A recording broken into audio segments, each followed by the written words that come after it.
खामोशियों की है जुबां, चल दे तू चल दे कारवां, वो है जहां लगती है जैसे आसमां, वो है यही वो रोशनी, तेजस्विनी तेजस्विनी तेजस्विनी तेजस्विनी तेजस्विनी तेजस्विनी तेजस्विनी।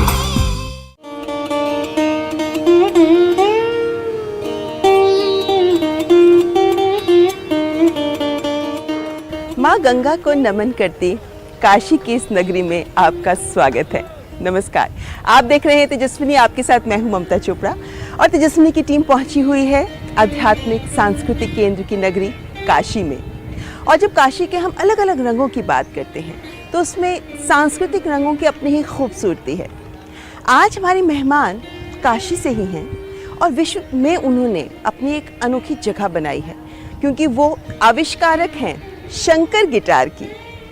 शंकर गिटार क्या है आपको दिखाएंगे भी और आपको सुनाएंगे भी, लेकिन उनकी खासियत यह है कि उन्होंने शंकर गिटार पर अपनी एक अलग तरह की शैली विकसित की और हिंदुस्तानी शास्त्रीय संगीत को उन्होंने इस शंकर गिटार के माध्यम से देश विदेश तक पहुंचाया और अनेक मंचों पर उन्होंने पुरस्कार और सम्मान भी प्राप्त किए हैं। हमारी आज की तेजस्विनी है शंकर गिटार के आविष्कारक और जानी मानी संगीतज्ञ डॉक्टर कमला शंकर।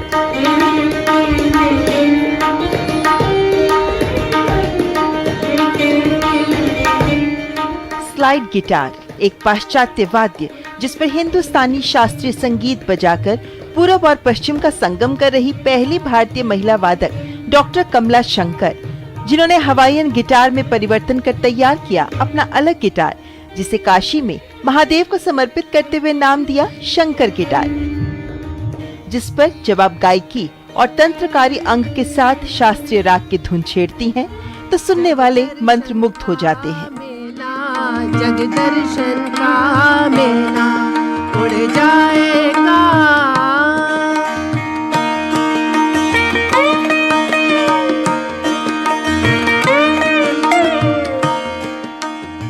आपकी कला दक्षता ही है कि आपकी शैली के अनुरूप दर्शकों ने इसे नाम दिया है द सिंगिंग गिटार।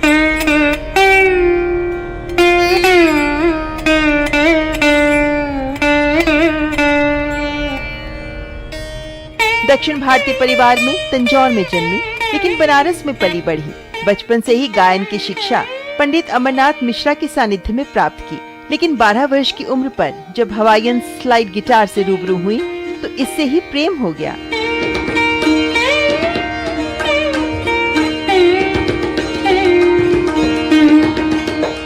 हालांकि परिवार में पढ़ाई पर जोर था और आप विज्ञान की छात्रा रही।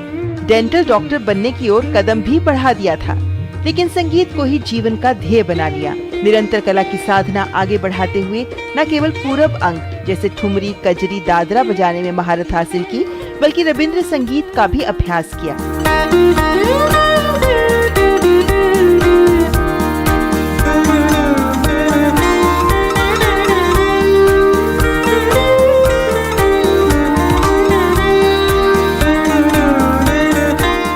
आप पहली वादक हैं जिन्होंने स्लाइड गिटार में पीएचडी भी की है और फिर शिवनाथ भट्टाचार्य जी और पंडित छुन्नूलाल मिश्र जी के छत्र छाया में संगीत विधा को आगे बढ़ाया।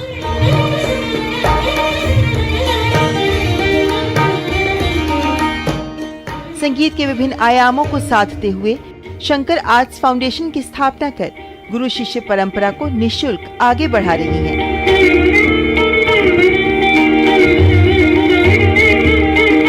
प्रतिवर्ष शंकर म्यूजिक फेस्टिवल का आयोजन कर युवा प्रतिभाओं को मंच प्रदान करती हैं। विभिन्न मंचों पर सम्मानित और हिंदुस्तानी शास्त्रीय संगीत को देश विदेश में स्लाइड गिटार के माध्यम से प्रसिद्धि दिला रही हैं डॉक्टर कमला शंकर। तो आइए करते हैं मुलाकात डॉक्टर कमला शंकर से, जो इस वक्त हमारे साथ अस्सी घाट पर ही उपस्थित हैं। बहुत बहुत स्वागत कमला जी आपका हमारे तेजस्विनी कार्यक्रम में। नमस्कार ममता जी। यहाँ पे चूँकि हम घाट पे खड़े हैं, तो सबसे पहले क्योंकि आपने गायन और संगीत वाद्य को अपनाया है, जीवन में समर्पित किया है अपने आप को उसके लिए, तो ऐसे में ये काशी का जो आध्यात्मिक माहौल है और जो BHU है जहाँ पे आप रही हैं, कितना प्रभाव इनका पड़ा है एक कलाकार के तौर पर आपकी शख्सियत पर?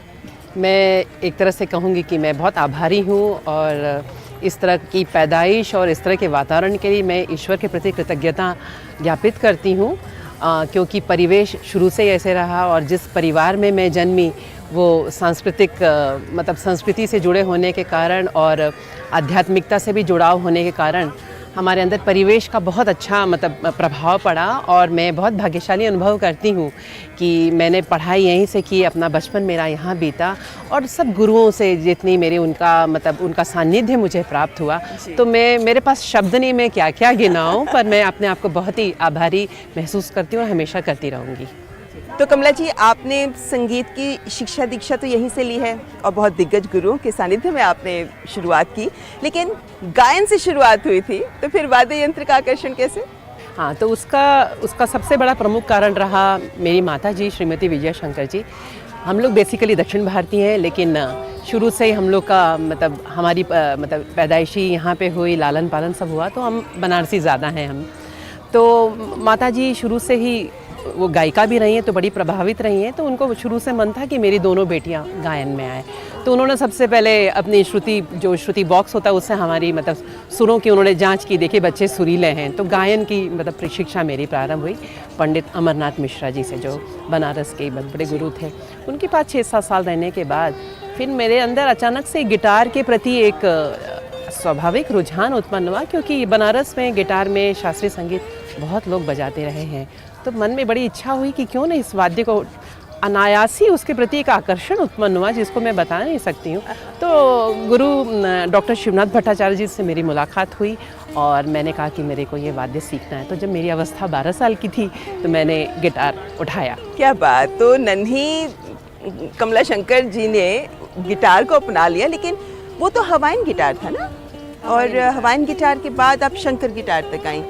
माना जाता है कि आपने शंकर गिटार का आविष्कार किया। जी, एक्चुअली मैं बता दूं ममता जी, हवाईयन गिटार का ही ये मॉडिफाइड रूप है Shankar guitar. It's nothing different from that. बस ये कि तारों की संख्या बढ़ गई है इसमें, और जो हमने तरफ के तार और मतलब कुछ उसमें बनावट में जो परिवर्तन किया है, उससे क्या जो हमारा भारतीय शास्त्रीय संगीत है उसके अनुकूल उस वाद्य यंत्र को बनाया है। हवाईयन गिटार का ही ये रूप है actually. This is Hawaiian guitar, इसलिए मैं लिखती हूँ Shankar slide guitar, because Hawaiian guitar का एक दूसरा नाम स्लाइड गिटार। स्लाइड गिटार भी है। तो ये शंकर स्लाइड गिटार कैसा बजता है, कैसा होता है, और डॉक्टर कमला शंकर का इसमें क्या क्षमताएं हैं, आइए आपको रूबरू कराते हैं, आपको लिए चलते हैं डॉक्टर कमला शंकर के संगीत की दुनिया में।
जो आपने खूबसूरत सी रचना हमें सुनाई है, क्या विशेषता है इसकी?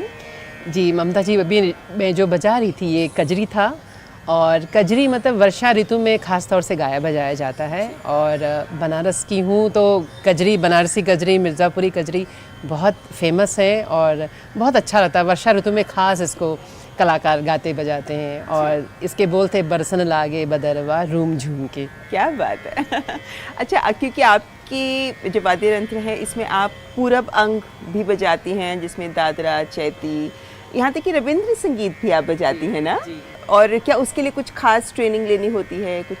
सबसे बड़ी बात है कि मेरी माँ वेस्ट बंगाल से हैं, मतलब आसनसोल में उनका जन्म हुआ। भले ही वो दक्षिण भारतीय हैं, लेकिन एक कहते हैं ना कि जो इनहेरिटेंस हुआ बंगाल के साथ, जो जुड़ाव यानी कि रविंद्र संगीत के माध्यम से क्लासिकल म्यूज़िक का, तो मम्मी की भी बड़ी इच्छा थी शुरू से, और इसकी वजह से हमारा बंगाली लोगों के साथ बहुत बड़ा एसोसिएशन रहा है।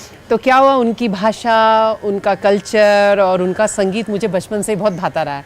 तो मैंने हमेशा से रविंद्र संगीत को भी एक माध्यम बनाया, मुझे बहुत ज़्यादा पसंद है, भावनाएं इतनी उसमें प्रकट होती हैं। मतलब वैसे ही आजकल बात करते हैं एक भारत श्रेष्ठ भारत की, और हमारी कलाएं तो समागम है ही इन सबका। लेकिन आपकी जैसी विशेषता कही जाती है कि आप स्लाइड गिटार पर गायन शैली में आप बजाती हैं, इसके क्या मायने हुए? चूँकि मैंने बचपन से गायन से ही अपनी शिक्षा की शुरुआत की, तो नेचुरली गायकी अंग का मेरे अंदर होना बहुत ही स्वाभाविक रूप से मेरे अंदर था। और मैंने जो गाना जो 6-7 साल सीखा गुरुजी के सानिध्य में, पंडित अमरनाथ मिश्र जी के सानिध्य में, तो उसका ही ये प्रतिफल रहा कि मैं अपने गायकी अंग को बहुत बखूबी स्लाइड गिटार में मैं करती हूँ, और मुझे अच्छा भी लगता है। बाकी कलाकार वाद्य यंत्र बजाते हैं, उसमें वो शास्त्रीय संगीत, हिंदुस्तानी शास्त्रीय संगीत भी बजाते हैं, आपका उनसे कैसे भिन्न होता है, सुनने में कैसे भिन्न लगता है? ये कलाकार की सोच पर डिपेंड करता है, और उनकी मतलब उनको जो पसंद है उस पर डिपेंड करता है कि आप जो मतलब संगीत की जो भी आप अपनी प्रेजेंटेशन दे रहे हैं उसमें गायकी अंग ज़्यादा है या तंत्रकारी अंग ज़्यादा है। तो ये ऐसा नहीं कि मैं ही, बहुत सारे कलाकार हैं जो गायकी अंग से बजाते हैं। गायकी अंग मतलब जैसे हम गाना गाते हैं उसके अंदर जो भावना, मतलब जो मीड है, जो गमक है, वो सब हुबहू वैसे निकालने की। और इसके लिए मैं स्लाइड गिटार को बहुत ज़्यादा, इसमें बहुत एडवांटेजेस हैं। जैसे सारंगी है, वायलिन है, वैसे स्लाइड गिटार है, हवाइन गिटार। इसमें जब रॉड से जब एक ही स्वर में बिना दूसरा आघात किए 5-6 स्वरों को इकट्ठे निकाल सकते, मतलब उसकी जो तारतम्यता है वो नहीं टूटने पाती। तो गायकी अंग से बहुत सुंदर ये वाद्य बहुत अच्छे से, बहुत खूबसूरती से आपने इस बात को हमारे सामने रखा है। लेकिन यहाँ पर हम दर्शकों को ये ज़रूर बता दें कि डॉक्टर कमला शंकर पहली ऐसी महिला हैं जिन्होंने स्लाइड गिटार पर हिंदुस्तानी शास्त्रीय संगीत बजाने की शुरुआत की। और डॉक्टर शंकर, क्या हम ये बोल सकते हैं कि आपकी इस शुरुआत के बाद अब बहुत सारे लोग हैं जो इससे जुड़ रहे हैं? ऐसा नहीं बोलूँगी कि मेरी वजह से, पहले से भी हमारे यहाँ ख्याति लब्ध बहुत कलाकार, मतलब महिला कलाकार मैं हूँ, और अभी भी इसमें महिलाएं इसमें कम हैं, पर मैं देखती हूँ काफ़ी लोगों को मैं मतलब उनको लगता है कि मैं मोटिवेट कर पाती हूँ। बाकी वाद्य यंत्रों में ज़्यादा संख्या है उनकी, गिटार में कम है, ये मैं देखती हूँ, पर बाकी लोग संगीत से काफ़ी प्रभावित होते हैं। अभी तो स्पेनिश गिटार में भी बहुत लोग क्लासिकल बजा रहे हैं, और मेरे बहुत शिष्यगण हैं जो कि स्पेनिश गिटार में भी क्लासिकल, यानी पाश्चात्य वाद्य यंत्रों को हम भारतीयता के साथ जोड़ रहे हैं। बहुत ही खूबसूरत बात। लेकिन क्या एक और सवाल आपसे, क्योंकि मैं ये हमेशा सोचती हूँ कि कला समर्पण मांगती है और आपको रियाज करना पड़ता है, बहुत प्रैक्टिस करनी पड़ती है, और महिलाओं के लिए ख़ास तौर पर जब परिवार की जिम्मेदारियाँ भी होती हैं और आप तो काम भी करती हैं, तो ये सब जिम्मेदारियों के बीच कैसे वक्त निकाल पाती हैं इस कला के लिए? सबसे बड़ी बात है कि कला एक साधना है और ये एक पैशन है। तो जब जीवन से जुड़ गया है तो मुझे लगता है हर चीज़ों से भी ज़्यादा इसकी जो प्रायोरिटी उतनी ऊंची होनी चाहिए। तो फर्स्ट प्रायोरिटी लिस्ट में संगीत की साधना है हमारे लिए। बाकी चीज़ें तो होती रहती हैं और लाइफ में होती भी रहती हैं, हर लोग अपनी जिम्मेदारी से कोई भी विमुख नहीं होता है। लेकिन ये म्यूज़िक ऐसा है कि इसकी साधना अगर एक दिन भी आप नहीं करेंगी तो आपको लगेगा कि आपने कितना कुछ खो दिया है, क्योंकि आपको लगातार वो करना चाहिए, तभी आपको अनुभूति भी होती है और आपको प्रभु द्वारा बहुत कुछ प्राप्त भी होता है। जैसे आप काशी में बैठी हैं, काशी का तो वैसे ही एक माहौल ही अलग है इस नगरी का।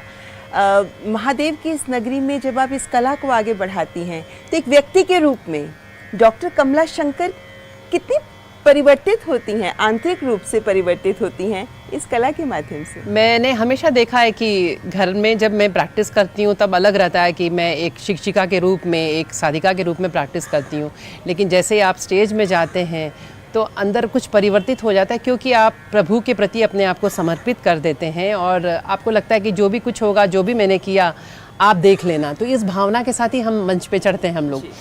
तो उसके बाद क्या होता है कि नेचुरली जब भी कोई मंच पे देखता है तो उनको लगता है कि हम कुछ और ही दिखाई देते हैं। वो सभी लोग किए होते हैं, हर कलाकार जैसे ही मंच पे जाता है वो कुछ अलग ही रूप में दिखाई देता है, एक ऑरा सज जाता है उसके ऊपर। तो वो उसके साधना का ही परिणाम है और प्रभु की कृपा का मतलब वही आप देख सकते हैं, प्रभु की कृपा का साक्षात रूप आप देख सकते हैं सामने। जी, यानी किसी ने सही कहा है कि कलाओं के माध्यम से आप आध्यात्म और ईश्वर को भी प्राप्त कर सकते हैं। यहाँ पर आप हमें कुछ और खूबसूरत रचना सुनाएं अपनी। अब काशी की नगरी में हैं और आप आई हैं यहाँ पे, तो ज़रूर अब कुछ भजन में पायो जी मैंने राम रतन धन पायो।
बहुत खूब, वाकई लग रहा है जैसे आपका वाद्य यंत्र गा रहा है।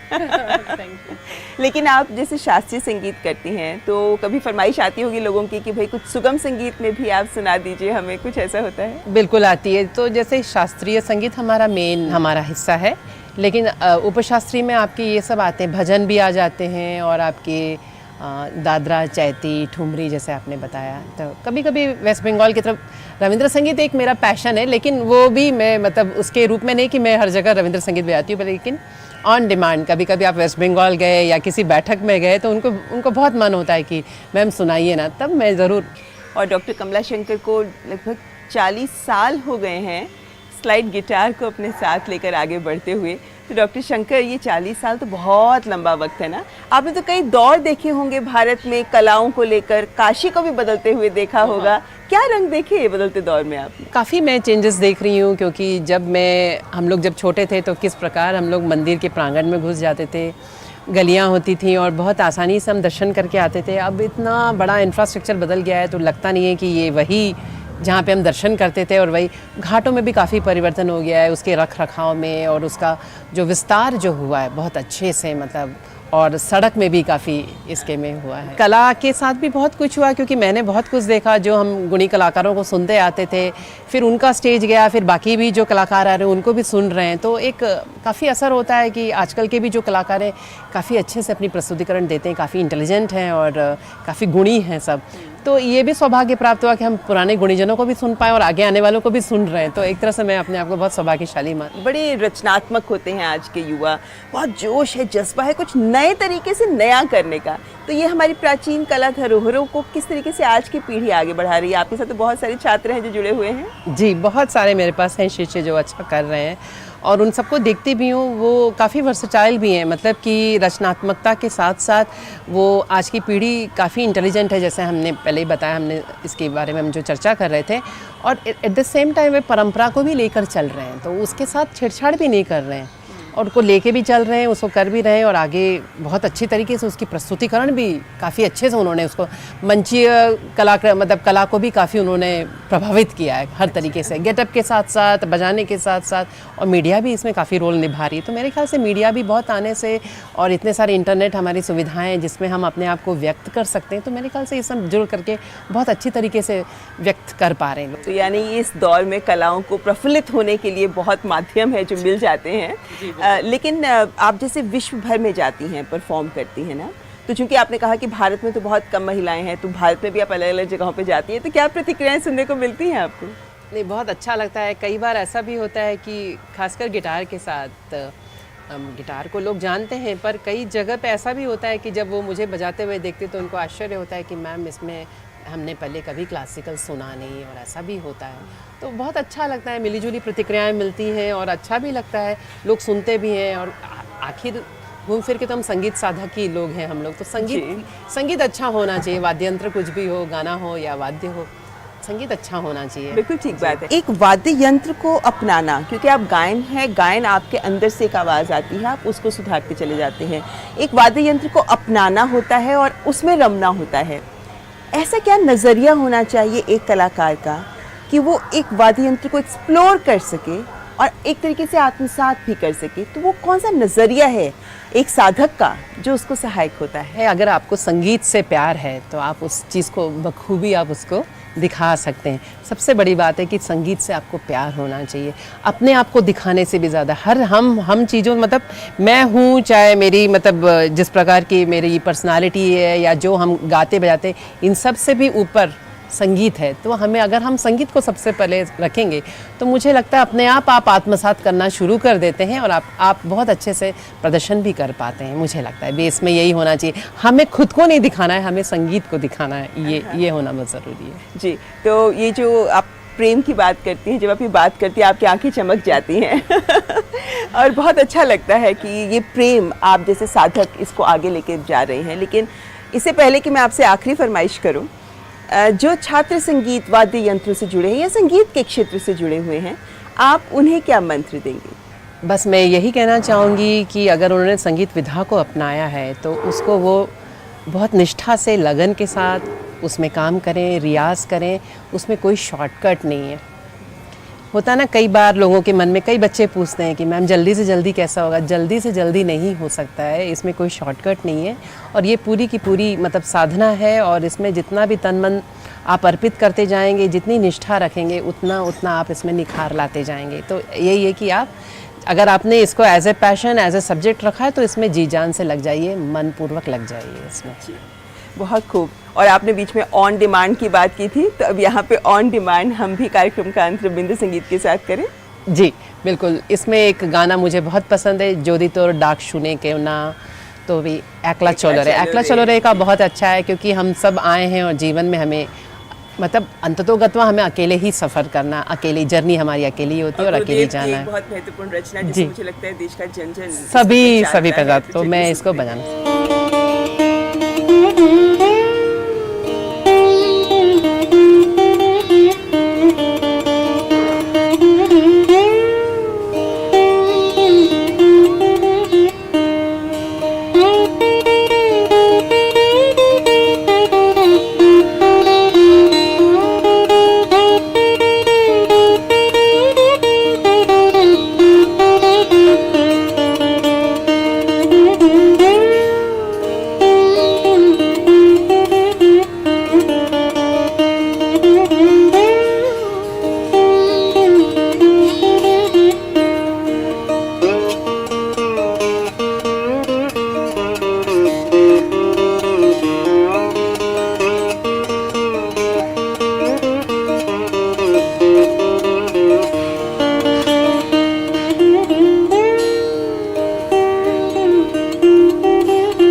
बहुत खूब। जिस तरीके से आपने तार बदली और उसमें पिच चेंज हो गई, बहुत बढ़िया, वाकई बहुत आनंदित।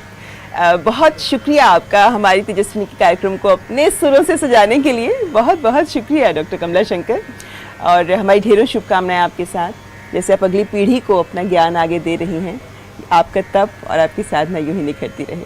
धन्यवाद ममता जी, थैंक यू सो मच। तो ये था आज का संगीतमय सफर तेजस्विनी का।